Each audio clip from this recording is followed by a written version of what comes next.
महल मोरी सुन राजा घरा चलायाव, महल मोरी सुन राजा घरा चलायाव। पहिला संदेशा सास मोरी भेजी, पहिला संदेशा सास मोरी भेजी। नौकरी ऐसी चीज बेटा घरा मत आई है, नौकरी ऐसी चीज बेटा घरा मत आई है। महल मोरी सुन राजा घरा चला आई है, महल मोरी सुन राजा घरा चला आई है।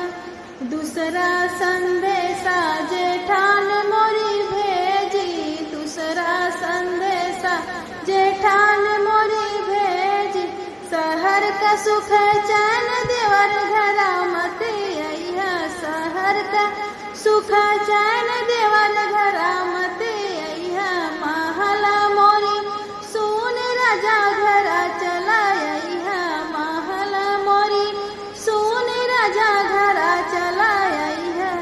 तीसरा संदेशा ननद मोरी भेजी, तीसरा संदेशा ननद मोरी भेजी। रुपया ऐसी चीज भैया घरे मत आई है, रुपया ऐसी चीज भैया घरे मत आई है।